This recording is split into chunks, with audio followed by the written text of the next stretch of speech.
শেখ হাসিনা সরকার পতনের ৩ মাস পর প্রথমবারের মতো গত 10 নভেম্বর ঢাকায় কর্মসূচির ডাক দেয় আওয়ামী লীগ।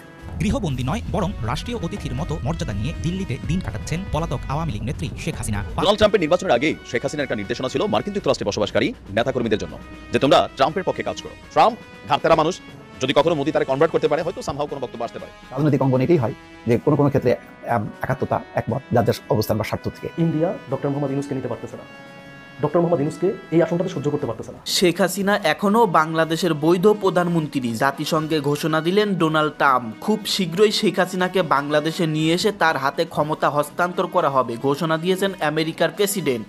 ডক্টর ইউনূস বিপদে পড়তে চলেছে। আজকের এই ভিডিওটি টানাটানি না করে সম্পূর্ণ দেখতে থাকুন। ডোনাল্ড ট্রাম্প মার্কিন যুক্তরাষ্ট্রের নবনির্বাচিত প্রেসিডেন্ট।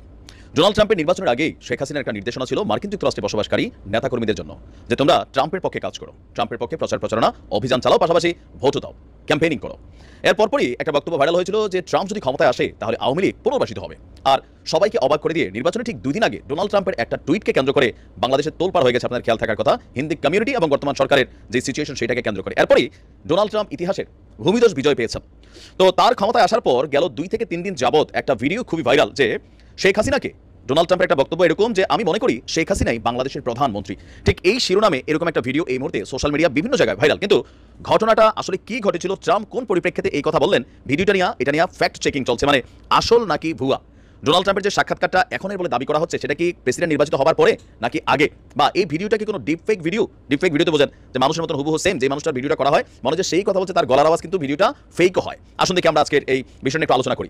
সম্প্রতি পিবিডি পডকাস্টকে দেওয়া ডোনাল্ড ট্রাম্পের একটি সাক্ষাৎকারের ভিডিও ভাইরাল। সেখানে ট্রাম্প বলছে আমি মনে করি শেখ হাসিনা বাংলাদেশের প্রধানমন্ত্রী। তবে এই দাবিটা আসলে সত্য নয়, যেটা নিয়ে আওয়ামী লীগের অনেক নেতাকর্মীরা যারা তো ফেসবুক ভালো বোঝেন না, ডিপফেক ভিডিও বোঝেন না, আর বিভিন্ন পেজ থেকে আপনার এই ভিডিওগুলো প্রচারিত হচ্ছে। Even Donald J Trump supporters verified একটা আইডি থেকে বিভিন্ন সময় আওয়ামী লীগের পক্ষে বিবৃতি দেওয়া হয়। তো পরবর্তী সময় দেখা গেছে এই পেজটা আসলে ডোনাল্ড ট্রাম্পের নিজস্ব কোনো পেজ না, বাট এটা একটা ফেসবুক পেজ যেখানে বিভিন্ন ধরনের বক্তব্য দেন, অধিকাংশ ফলোয়ারও দাবি করা হচ্ছে আওয়ামী লীগের।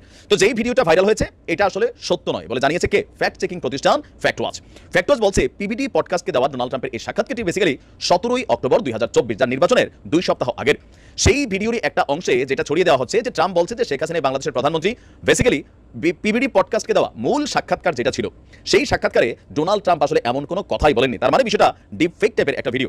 তো সেখানে তিনি কি নিয়ে কথা বলেছিলেন? বাংলাদেশ বা শেখ হাসিনার সাথে কোনো কথা বলেছেন না। ওই যে সাক্ষাৎকারটা সেটা ছিল যুক্তরাষ্ট্রের সীমান্ত সংকট, ভোটার আইডি আইন, রাজনীতিতে ট্রাম্পের অতীত অর্জন, বাইডেনের অধীনে অর্থনীতি এবং ব্যবসা সম্পর্কিত বক্তব্য দিয়েছিলেন। পাশাপাশি বারাক ওবামা, কমলা হ্যারিস এবং জনমত গঠনে মূলধারার মিডিয়ার ভূমিকা সম্পর্কেও তার চিন্তা ছিল। পিবিডি পডকাস্ট হচ্ছে ব্যবসা, বর্তমান ঘটনা, রাজনীতি, খেলাধুলা সম্পর্কিত একটি আলোচনা অনুষ্ঠান যার হোস্ট হচ্ছেন প্যাট্রিক ব্যাট হেভিট। আর এটা নিয়েই আপনার ইউটিউব এবং ইনস্টাগ্রাম থেকে নানান ধরনের বক্তব্য চলে আসছে। তার মানে আমরা যেই বক্তব্যগুলো দেখছি বা যারা আশায় বুক পাচ্ছেন ডোনাল্ড ট্রাম্প ঘোষণা দিয়ে দিয়েছে শেখ হাসিনা বাংলাদেশের প্রধানমন্ত্রী, তার মানে রাষ্ট্র ক্ষমতায় বৈশায় তিনি আওয়ামী লীগকে পুনর্বাসিত করবে, বর্তমান সরকারকে উৎখাত করবে, এই বক্তব্য বা ভিডিওগুলো টোটালি অসত্য। মূল ঘটনা হচ্ছে এটা এডিটেড একটা ভিডিও অথবা ডিপফেক একটা ভিডিও। এত আশার কিছু নাই। তারপরেও ইন ফিউচার হয়তো কখনো ভারতের টানে, ভারতের ভালোবাসায়, মোদির মেকানিজমে যদি কোনো কিছু ঘটে সেটা তো তখন আমরা দেখবই। আপাতত এই ভিডিওটা অসত্য। আসসালামু আলাইকুম। তো পরিহাস যে মার্কিন যুক্তরাষ্ট্রকে নিয়ে বাংলাদেশ আওয়ামী সরকার যখন ক্ষমতায় ছিল প্রতিনিয়ত প্রধানমন্ত্রী থেকে শুরু করে আওয়ামী লীগের নেতাকর্মী, গ্রামের একদম কি বলছে রুট লেভেলের নেতাকর্মীরা কিন্তু পিটার হাসকে পাতিহাস, তারপর হচ্ছে মার্কিন প্রেসিডেন্টকে নিয়ে বা মার্কিন যুক্তরাষ্ট্রকে নিয়ে বারবার বলছিলেন যে তাদেরকে ধর্ণা দিয়ে ক্ষমতায় থাকতে চায় না, বিভিন্ন ধরনের বক্তব্য। কিন্তু এখন দেখেন জাস্ট টার্মটা উল্টাইছে। এখন উল্টানোর পরে মার্কিন যুক্তরাষ্ট্রে লবিস্ট নিয়োগ করা হয়েছে। ইভেন মার্কিন পররাষ্ট্র মন্ত্রণালয় যখন প্রেস ব্রিফিং থাকে আগে মুশফিক ফজল আনসারি বিএনপি বা অন্য দলগুলোর পক্ষ থেকে প্রতিনিয়ত আওয়ামী লীগ সরকারের বিভিন্ন দোষ ত্রুটি নিয়ে যেখানে ধরিয়ে দিতেন, আমেরিকার সরকারের রিয়াকশনটা দেখতেন। আজকে ঠিক একই কাজ সম্ভবত সেখানে আওয়ামী লীগ সমমনা কোনো একজন সাংবাদিক করছেন। প্রতিদিনই খুঁটিনাটি বিষয়গুলো তিনি সেখানে তুলে ধরছেন আর মার্কিন যুক্তরাষ্ট্রের অবস্থানটা সম্পর্কে জানার চেষ্টা করছেন। তো মার্কিন যুক্তরাষ্ট্র অলওয়েজ তারা তাদের যেটা বলার সেটা বলে। তবে এই মুহূর্তে ডোনাল্ড ট্রাম্প প্রেসিডেন্ট নির্বাচিত হবার পর আওয়ামী লীগের অনেক নেতাকর্মীরা মনে করছেন যে সামাও আপনার এইবার তো আর মানে আমেরিকা পুরো সাপোর্টটা দিয়ে দিবে, বাট ওইটা আলাদা। তবে এই মুহূর্তে বাংলাদেশে ধরেন শহীদ নূর হোসেন দিবসে আওয়ামী লীগ যে প্রোগ্রাম করতে চেয়েছে তাদেরকে প্রোগ্রামের সমাবেশের অনুমতি দেওয়া হয়নি। এখন Awami League right now until যেহেতু নিষিদ্ধ দল না, সুতরাং তারা এই প্রোগ্রাম করার অধিকার রাখে। কিন্তু যে পরিস্থিতি ঘটেছে সেই পরিস্থিতিটা বাংলাদেশের ছাত্র জনতা বা বিভিন্নভাবে তারা ওকে মনে হলো মার্কিন যুক্তরাষ্ট্র মনে করছে এটা উচিত না। বাংলাদেশে ভিন্ন মতাবলম্বী এবং বিরোধী সহ সকলেরই মত প্রকাশের স্বাধীনতা, শান্তিপূর্ণ সমাবেশের অধিকার সমুন্নত রাখার পাশাপাশি আপনার কি বলছে সুরক্ষার কথা পুনর্ব্যক্ত করেছেন মার্কিন সরকার। মার্কিন সরকারের যিনি পররাষ্ট্র দপ্তরের প্রধান উপমুখপাত্র আছেন বেদান্ত প্যাটেল, তার কাছে সাংবাদিক প্রশ্ন করেছিল যে 10ই নভেম্বর ঢাকায় আওয়ামী লীগ নেতাকর্মীদের রাজনৈতিক সমাবেশ করতে বাধা দেওয়ার বিষয়টিকে, সাম্প্রতিক যে ঘটনা ঘটেছে সেই পদক্ষেপকে আমেরিকা কিভাবে দেখছেন। ইভেন ডক্টর ইউনূসের নেতৃত্বাধীন অন্তর্বর্তী সরকারের প্রতি আমেরিকার বার্তা কি আওয়ামী লীগের পক্ষে, আর তার সমর্থকরাও এর আগেও বাক এবং সমাবেশের স্বাধীনতার পক্ষে কথা বলেছেন। তো প্যাটেল বলছেন, আমরা ভিন্ন মতের এবং বিরোধী দল সহ সকলের মত প্রকাশের স্বাধীনতা, শান্তিপূর্ণ সমাবেশের অধিকারকে সমর্থন করি। আমাদের দৃষ্টিকোণ থেকে এই সকল স্বাধীনতা যে কোনো গণতন্ত্রের জন্য অপরিহার্য উপাদান। আমরা নিয়মিতভাবে বাংলাদেশের অন্তর্বর্তী সরকার সহ আমাদের সকল অংশীদারদের সাথে এই সমর্থনের কথা ব্যক্ত করেছি। দেশের সত্যিকারের গণতান্ত্রিক ভবিষ্যৎ নিশ্চিতে সকল বাংলাদেশিদের জন্য এই সকল স্বাধীনতাকে সমুন্নত রাখা এবং রক্ষা করা জরুরি। ইভেন বাংলাদেশের যে সাংবাদিক, প্রায় 184 জন সাংবাদিকের যে প্রেস ক্রেডেনশিয়াল সরিয়ে নেওয়া হয়েছে, সেই সম্পর্কে তার কাছে প্রশ্ন করা হয়েছে। তো সেখানেও মার্কিন যুক্তরাষ্ট্র অ্যাজ ইউজুয়াল তারা এটা পজিটিভলি তারা বলে।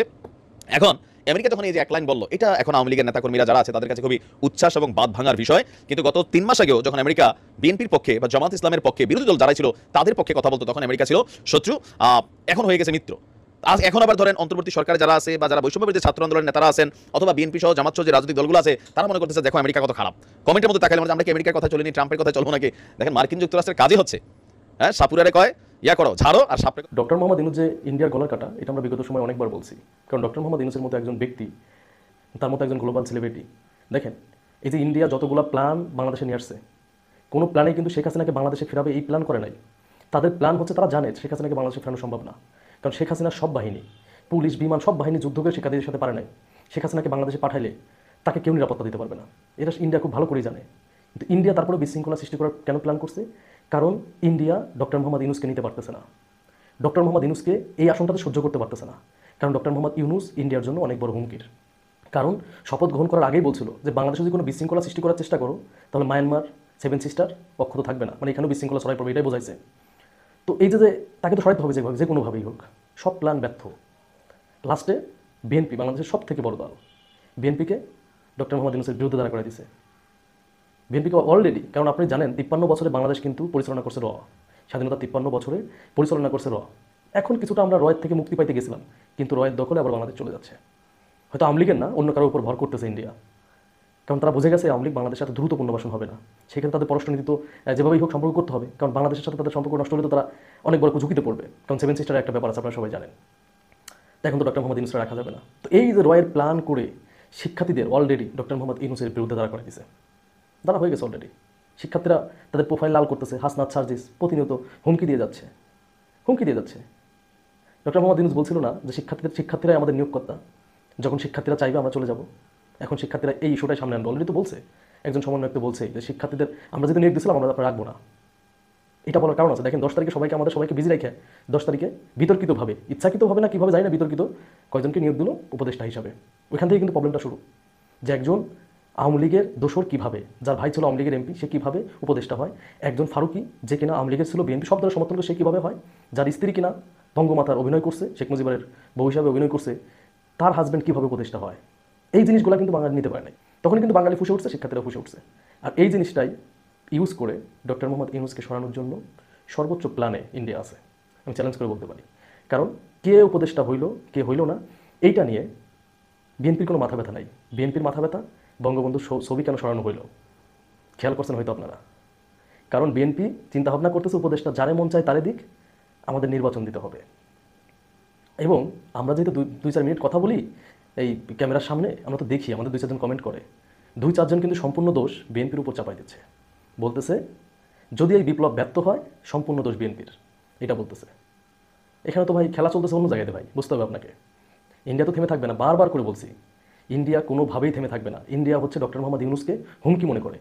ডক্টর মোহাম্মদ ইউনূসের জায়গায় তারেক রহমান প্রধানমন্ত্রী হইলেও এতটা হুমকি মনে করবে না। জামাতের আমির প্রধানমন্ত্রী হইলেও ইন্ডিয়ার সমস্যা নাই, সমস্যা এক জায়গায়, ডক্টর মোহাম্মদ ইউনূস। বুঝতে পারছেন? এই ডক্টর মোহাম্মদ ইউনূসকে যেভাবেই হোক সরাইতে হবে, সেই প্ল্যানেই ইন্ডিয়া আছে এবং অনেকটা সফল। শেখ হাসিনাই বাংলাদেশের প্রধানমন্ত্রী ঘোষণা দিলেন ডোনাল্ড ট্রাম্প। এমনই একটি ভিডিও। নবনির্বাচিত মার্কিন প্রেসিডেন্ট ডোনাল্ড ট্রাম্প বাংলাদেশের হিন্দু সহ সংখ্যালঘুদের উপর নির্যাতনের নিন্দা জানিয়ে সামাজিক যোগাযোগ মাধ্যমে তিনি পোস্ট করেন, উপর বর্বর সহিংসতা চালানো হচ্ছে এবং তারা হামলা ও লুটপাটের শিকার হচ্ছেন। এসবের নিন্দা জানিয়ে তিনি বলছেন যে বাংলাদেশে একটি সম্পূর্ণ বিশৃঙ্খলা অবস্থার মাঝে রয়েছে। ট্রাম্প প্রেসিডেন্ট হিসেবে নির্বাচিত প্রমাণিত হওয়ার পর বাংলাদেশেও এখনও আলোচনার বিষয়। সামনের দিনগুলোতে বাংলাদেশ ও যুক্তরাষ্ট্রের মাঝে দ্বিপাক্ষিক সম্পর্ক কেমন হবে, এ আলোচনায় যুক্ত হয়েছে ছাত্র জনতার অভ্যুত্থানের মুখে ক্ষমতাচ্যুত হওয়া আওয়ামী লীগের নামও। দলটির সভাপতি ও ক্ষমতাচ্যুত প্রধানমন্ত্রী শেখ হাসিনার পক্ষ থেকে ডোনাল্ড ট্রাম্পের অভিনন্দন জানানো হয়েছে, তাকে বাংলাদেশের প্রধানমন্ত্রী হিসেবে উল্লেখ করে। এসব আলোচনার মধ্যেই আজ শনিবার সন্ধ্যা থেকে ফেসবুকে একটি পোস্ট ভাইরাল হয়েছে, যেখানে দাবি করা হচ্ছে ডোনাল্ড ট্রাম্প মনে করেন শেখ হাসিনাই বাংলাদেশের প্রধানমন্ত্রী। শনিবার সন্ধ্যায় বাংলাদেশ ছাত্রলীগের চট্টগ্রাম মহানগরের সাবেক সাধারণ সম্পাদক নুরুল আজিম রনির ফেসবুক অ্যাকাউন্ট থেকে ডোনাল্ড ট্রাম্পের বক্তব্য দাবিতে এমন একটি পোস্ট করা হয়। পোস্টটিতে লেখা, আমি মনে করি শেখ হাসিনাই বাংলাদেশের প্রধানমন্ত্রী। পিবিডি ব্রডকাস্টকে দেওয়া এক সাক্ষাৎকারে আমেরিকার প্রেসিডেন্ট ডোনাল্ড ট্রাম্প এই কথা বলেন। এ সময় তিনি বাংলাদেশের অবৈধ দখলদার সরকারকে উদ্দেশ্য করে বলেন, যারা বলেন শেখ হাসিনা পালিয়ে গেছেন তারা আমাকে পদত্যাগপত্রটি দেখান। ডোনাল্ড ট্রাম্প সাক্ষাৎকারে আরও বলেন, বাংলাদেশ পাকিস্তান কি হচ্ছে আমি সব জানি, এখানে সন্ত্রাসবাদের চাষাবাদ হচ্ছে। দাবিটির সত্যতা যাচাই করে দেখেছে আজকের পত্রিকায় ফ্যাক্ট চেক বিভাগ। নুরুল আজিম রনি তার পোস্টের সূত্রে হিসেবে কমেন্ট বক্সে ন্যাশনাল ডায়ালগস নামের ইউটিউব চ্যানেল প্রকাশিত একটি ভিডিও লিঙ্ক সূত্র হিসেবে সংযুক্ত করেছেন। ন্যাশনাল ডায়ালগস ভারতীয় একটি ইউটিউব চ্যানেল। তরুণ ঘোষ নামে কলকাতার একজন সাংবাদিক এই চ্যানেলে নিয়মিত তার নিজের মতামত ভিডিওর মধ্যে প্রকাশ করে থাকেন। আজ শনিবার ঘন্টা 2 আগে পোস্ট করা ভিডিওটির শিরোনাম, আমি মনে করি এখনও বাংলাদেশের প্রধানমন্ত্রী ট্রাম্প। ভিডিওতে তরুণ ঘোষ দাবি করেন, ডোনাল্ড ট্রাম্প জেতার পর গতকাল শনিবার একটি পডকাস্টে যোগ দিয়েছিলেন। পিবিডি পডকাস্ট নামে যুক্তরাষ্ট্রের একটি ইউটিউব চ্যানেল এটি আয়োজন করা হয়। পডকাস্টে বিশ্ব পরিস্থিতি নিয়ে নিজের পরিকল্পনা তুলে ধরেন ট্রাম্প। পডকাস্টটিতে কিছু কিছু ব্যক্তিতে ট্রাম্প সক্রিয় তালিকা রেখেছেন। এই তালিকায় 1 নম্বরে আছেন বাংলাদেশের অন্তর্বর্তীকালীন সরকারের প্রধান উপদেষ্টা ডক্টর মোহাম্মদ ইউনূস। এরপরই থাকবেন ইউক্রেন প্রেসিডেন্ট জেলেনস্কি। তরুণ ঘোষ আরও দাবি করেন, ট্রাম্প পডকাস্টে বলেছেন বাংলাদেশ গণতন্ত্র নেই, ওইখানে স্বৈরতন্ত্র জেগে বসেছে এবং এখানে সন্ত্রাসবাদের একটা বীজ বোনা হচ্ছে। এরপর ভিডিওটিতে তরুণ ঘোষ নিজের আরও আপনারা ভিডিওতে চাঞ্চল্যকর তথ্য জানতে পারলেন। সামাজিক যোগাযোগ মাধ্যমে খুবই ভাইরাল এই ভিডিওটি ডোনাল্ড ট্রাম্প শেখ হাসিনার হাতে ক্ষমতা তুলে দিচ্ছে এবং ডোনাল্ড ট্রাম্প মনে করেন শেখ হাসিনাই প্রধানমন্ত্রী। এমনই একটি ভিডিও এবং অডিও সোশ্যাল মিডিয়াতে ভাইরাল হয়ে গেছে। তো দর্শক বন্ধুরা, আপনারা বিস্তারিত তথ্য জানতে পারলেন, এখন আপনাদের মতামত জানিয়ে দিবেন ভিডিওর কমেন্টে। আর হ্যাঁ, চ্যানেলে নতুন হলে চ্যানেলটাকে অবশ্যই সাবস্ক্রাইব করে পাশে থাকা বেল আইকনটি অন করে দিবেন।